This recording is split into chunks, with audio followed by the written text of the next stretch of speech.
प्रिय विद्यार्थियों, एमए उत्तरार्ध हिंदी प्रथम प्रश्न पत्र गद्य साहित्य की कक्षा में आपका स्वागत है। कल हमने कुटज की एक ललित निबंध के रूप में विवेचना की थी। आज हम इसी क्रम में कुटज की भाषा शैली पर प्रकाश डालेंगे। तो आइए देखते हैं कि कुटज, जैसा कि आप जानते हैं कि आचार्य हजारी प्रसाद द्विवेदी जी का एक ललित निबंध है और इसमें भावात्मकता के साथ साथ चिंतन की शैली भी देखने को मिलती है। तो देखिए, कुटज की भाषा विचारों और भावों के अनुरूप प्रवाहमयी सहज भाषा है। वाक्य रचना विषय के अनुरूप है, जिसमें कहीं कहीं छोटे और कहीं कहीं बड़े वाक्यों की रचना की गई है। जहाँ जिज्ञासा मूलकता है, वहाँ कई प्रश्नवाचक वाक्यों की रचना की गई है। उदाहरण के लिए यह देखिए, रूप मुख्य है या नाम, नाम बड़ा है या रूप, पद पहले है या पदार्थ। हजारी प्रसाद द्विवेदी जी की भाषा कहीं कहीं व्याख्यान परक अर्थात अथवा व्याख्यात्मक भी हो जाती है। इस प्रकार की भाषा में विवरण प्रधानता आ जाती है। यह विवरण विषय के अनुसार कहीं चित्रात्मक भाषा का रूप लेकर उपस्थित होता है, तो कहीं शास्त्रों की बारीक जानकारियों का संग्रह बनाकर सपाट रूप में हमारे समक्ष उपस्थित होता है। ये उदाहरण देखिए। पहला उदाहरण है, इन्हीं में से एक छोटा सा बहुत ही ठिगना पेड़ है, पत्ते चौड़े भी हैं, बड़े भी हैं, फूलों से तो ऐसा लदा है कि कुछ पूछिए नहीं, अजीब सी अदा है, मुस्कुराता जान पड़ता है। दूसरा देखिए, कुटज अर्थात जो कुट से पैदा हुआ हो। कुट घड़े को भी कहते हैं, घर को भी कहते हैं। कुट अर्थात घड़े से उत्पन्न होने के कारण अगस्त्य मुनि भी कुटज कहे जाते हैं। अब हम देखते हैं कि इन उदाहरणों में भाषागत भिन्नता है। प्रथम उदाहरण में विवरण तो है, पर साथ ही चित्रात्मकता है और चित्रात्मकता के साथ लेखक की आत्मीयता भी प्रकट हुई है। और मुस्कुराता जान पड़ता हमें मानवीकरण तो है ही। दूसरे उदाहरण में शास्त्र चर्चा है, अतएव भाषा बिल्कुल सपाट है किंतु बुद्धिमूलक है। बुद्धि के द्वारा विषय के अर्थ को स्पष्ट करते समय द्विवेदी जी संस्कृत, हिंदी और देसी विदेशी विद्वानों के गद्य और पद्य के मिले जुले उदाहरण भी प्रस्तुत करते हैं, जिनके द्वारा विषय की प्रामाणिकता की पुष्टि तो होती ही है, पर साथ ही भाषा भी समर्थ और बहुआयामी बन जाती है। ठीक इसके विपरीत जब द्विवेदी जी विषय को आत्मीय दृष्टि प्रदान करते हैं, तब भाषा में प्रवाह, लालित्य तथा काव्यात्मकता का सन्निवेश हो जाता है। एक उदाहरण कुटज से देखिए। बहरहाल यह कुटज है, मनोहर कुसुम स्तबकों से झबराया, उल्लास लोल चारुस्मित कुटज। कालिदास ने आषाढ़स्य प्रथम दिवसे रामगिरी पर यक्ष को जब मेघ की अभ्यर्थना के लिए नियोजित किया, तो कमबख्त को ताजे कुटुज पुष्पों की अंजलि देकर ही संतोष करना पड़ा। चंपक नहीं, बकुल नहीं, नीलोत्पल नहीं, अरविंद नहीं, फकत कुटज के फूल। इस उदाहरण को सामने रखकर हम ललित निबंध की भाषा के प्रतिमान को स्थिर कर सकते हैं। इसमें हमें काव्यात्मकता भी दिखती है और साथ ही प्रवाहमयता भी दिखती है। इस भाषा में कालिदास के मेघदूत के उल्लेख से भाषा के माध्यम से कितने ही बिंब बन जाते हैं। ये बिंब चाक्षुष बिंब भी है, दृश्य बिंब भी है और मानस बिंब भी। बिंबों की यह श्रृंखला केवल दृश्यात्मक ही नहीं, अपितु एक पुलक भी देती है। यह सृजनात्मक भाषा का ऐसा रूप है जिसमें लेखक की बुद्धि भी रमी हुई है, जो अंततः भावात्मकता और आत्मीयता में घुल मिल जाती है। इस निबंध की भाषा का एक उदाहरण और देखिए। कुटज क्या केवल जी रहा है, वह दूसरे के द्वार पर भीख मांगने नहीं जाता, कोई निकट आ गया तो भय के मारे अधमरा नहीं हो जाता, नीति और धर्म का उपदेश नहीं देता फिरता, अपनी उन्नति के लिए अफसरों का जूता नहीं चाटता फिरता, दूसरों को अपमानित करने के लिए ग्रहों की खुशामद नहीं करता, आत्मोन्नति हेतु नीलम नहीं धारण करता, अंगूठियों की लड़ी नहीं पहनता, दांत नहीं निपोरता, बगले नहीं झांकता, जीता है और शान से जीता है, काहे वास्ते, किस उद्देश्य से। इस उदाहरण में आप देखेंगे कि मुहावरों की झड़ी सी लगी हुई है, जैसे जूता चाटना, दांत निपोड़ना, बगलें झांकना आदि अन्य और आदि। भाषा के पीछे से व्यंग्य भी जगह जगह झांकता हुआ प्रतीत होता है।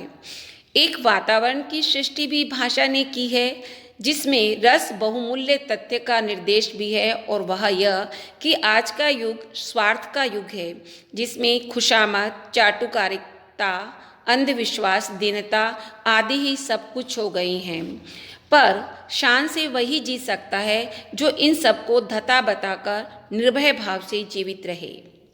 इस भाषा में लक्षणा और व्यंजना ने भाषा को गरिमा और शक्ति प्रदान की है।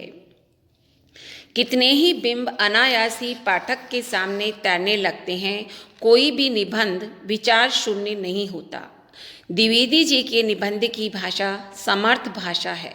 उसमें अभिधा, लक्षणा और व्यंजना का पूरा पूरा प्रयोग है। इस भाषा में विचार और संवेदना दोनों को वहन करने की शक्ति है, अर्थात ये चिंतन प्रधान भी है और भाव प्रधान भी है। इस भाषा में प्रवाह है, बिंबात्मकता है, सहजता है और सरलता है, जटिलता नहीं है। इसमें आख्यान भी है और व्याख्यान भी। यह भाषा विवेक को जागृत करने वाली भाषा है। भाषा का सौंदर्य और लालित्य यहाँ गतिमान रूप में अपनी निरंतरता बनाए हुई है। ललित निबंध के लिए यह मानक भाषा है। एक और बात कि द्विवेदी जी की निबंध भाषा जड़ भाषा नहीं है और न ही वो अतिशय भावुकता से सनी चिपचिपाती भिन भिनाती भाषा है। यह तो एक चिंतक के हृदय की भाषा है। इस भाषा के द्वार सभी भाषाओं के लिए खुले हुए हैं। यहाँ संस्कृत है, उर्दू है, लोक भाषा है, हिंदी है, श्लोक है और दोहे भी हैं। जैसे कि द्वंद्वातीत के साथ अलमस्त शब्द रखा है, बेहया, मस्त मोला, गलत बयानी, बेरुखी, बेकद्रदानी, कितने ही उर्दू के शब्द यहाँ प्रयुक्त हुए हैं। बिरज, काहे जैसे लोक भाषा के शब्द के प्रयोग तो द्विवेदी जी की भाषा में हमें देखने को मिलते ही हैं। अंग्रेजी का तो पूरा का पूरा वाक्य ही नागरी लिपि में रख दिया गया है, जैसे what's there in a name. Sanskrit के शब्दों की तो लड़ी की लड़ी इस निबंध में प्रयुक्त हुई है, जैसे सुस्मिता, गिरी कांता, शुभ्र किरीटनी, मदोद्दता, विजिता तपा, अलकावतंसा आदि आदि। द्विवेदी जी की भाषा समृद्ध भाषा है, विषय के अनुरूप भाषा है। उसमें बिंब धर्मिता है, अर्थ गौरव है, व्यंजकता है और व्यापकता है। ललित निबंध की बहुआयामी सृजनात्मक भाषा का एक आदर्श रूप द्विवेदी जी ने हिंदी जगत में प्रतिष्ठित किया है। हजारी प्रसाद द्विवेदी जी ने निबंधों की 5 श्रेणियों का उल्लेख किया है: वार्तालाप मूलक, व्याख्यान मूलक, अनियंत्रित गप्प मूलक, स्वगत चिंतन मूलक और कलह मूलक। द्विवेदी जी इन श्रेणियों को सूक्ष्म या साहित्यिक नहीं मानते। मेरे विचार से ये निबंध की वही शैलियाँ हैं जो द्विवेदी जी के निबंधों का रचाव करती है, उन्हें रचती है। कुटज से तो द्विवेदी जी आत्मीय भाव के साथ भिन्नता का संबंध स्थापित कर लेते हैं और उससे बातचीत करते हुए प्रतीत होते हैं। जैसे, पहचानता हूँ उजाड़ के साथी, तुम्हें अच्छी तरह पहचानता हूँ। अथवा इस निबंध के अंत में वे कहते हैं, मनस्वी मित्र तुम धन्य हो। इस वार्तालाप शैली की वजह से वे कुटज का मानवीकरण करते हैं। वार्तालाप की सहजता और अपनापन कुटज निबंध की एक शैली है। द्विवेदी जी के इस निबंध में कई शैलियों का प्रयोग किया गया है। प्रथम वाक्य कुटज से तो द्विवेदी जी आत्मीय भाव के साथ अभिन्नता का संबंध स्थापित कर लेते हैं, यह सही है।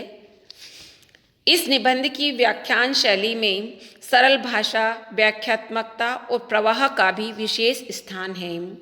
एक उदाहरण देखिए।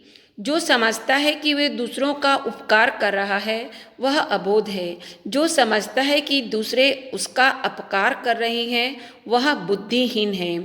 कौन किसका अपकार कर रहा है? मनुष्य जी रहा है, केवल जी रहा है, अपनी इच्छा से नहीं, इतिहास विधाता की योजना के अनुसार।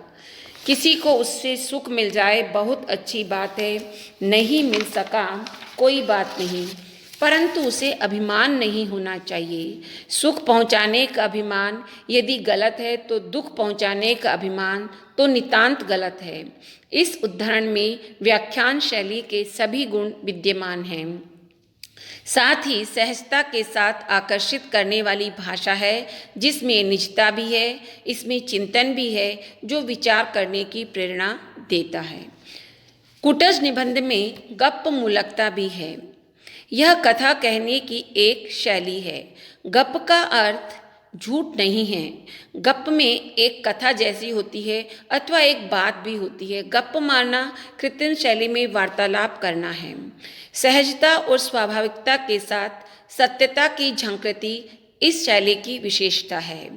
इस निबंध में भी गप्प शैली का प्रयोग न्यूनाधिक मात्रा में किया है। ललित निबंध में यह शैली आत्माभिव्यक्ता के साथ सहजता प्रदान करती है। उदाहरण के लिए प्रस्तुत है कुटज से यह उदाहरण, कुटज से यह अंश। याज्ञवल्क्य बहुत बड़े ब्रह्मवादी ऋषि थे। उन्होंने अपनी पत्नी को विचित्र भाव से समझाने की कोशिश की कि सब कुछ स्वार्थ के लिए है। पुत्र के लिए पुत्र प्रिय नहीं होता, पत्नी के लिए पत्नी प्रिय नहीं होती, सब अपने मतलब के लिए प्रिय होते हैं। आत्मनस्तु कामाय सर्व प्रियम भवति। विचित्र नहीं है यह तर्क। संसार में जहाँ कहीं प्रेम है सब मतलब के लिए है। स्वगत चिंतन शैली भी इस निबंध में विशेष रूप से काम में लाई गई है। यह चिंतन कुटज के रूप, नाम और कृतित्व के प्रकाशन के साथ साथ सामाजिक चेतना को उद्बुद्ध करने के लिए प्रयुक्त की गई है। प्राचीन साहित्य शास्त्र में शैली से मिलता जुलता शब्द रीति है। आचार्य वामन इसे विशिष्ट पद रचना कहते हैं। शैली को गुण मानते हुए उसकी परिभाषा इस प्रकार की जा सकती है। शैली अनुभूत विषय वस्तु को सजाने के उन तरीकों को नाम है जो विषय वस्तु की अभिव्यक्ति को सुंदर एवं प्रभावपूर्ण बनाती है। यदि इस परिभाषा को देखा जाए तो एक बात स्पष्ट है कि प्रमुखता विषय वस्तु की है। शैली तो प्रस्तुतिकरण में सहायक होती है। अब प्रश्न यह उत्पन्न होता है कि क्या किसी भी विषय वस्तु की निर्धारित शैली हो सकती है? शैली का निर्धारण तो लेखक ही करता है, अतः कई प्रकार की शैलियों का प्रयोग लेखक विषय की अभिव्यक्ति के लिए अपनी रुचि के अनुसार करता है। इस प्रकार की शैलियों में कई प्रकार हो सकते हैं, जैसे विवरणात्मक, व्याख्यात्मक, समीक्षात्मक, गवेषणात्मक और भावात्मक आदि। शैलियों पर व्यास और समास शैली के रूप में भी विचार किया जाता है। समास अर्थात सूत्रबद्धता और व्यास अर्थात व्याख्यात्मकता। कुटज निबंध में विषय के अनुरूप ये सभी शैलियाँ विवरणात्मक, व्याख्यात्मक, भावात्मक और गवेषणात्मक प्रयुक्त हुई है। एक है लालित्य या ललित भाव, ललित निबंध के लिए आवश्यक है। इसे हम भावात्मक शैली भी कह सकते हैं। कोई भी निबंध विचार से शून्य नहीं होता। विचार से शून्य होने पर तो ऐसा निबंध प्रलाप मात्र होकर रह जाएगा। कुटज में विचारों की श्रृंखला भी है और भावाभिव्यंजना भी।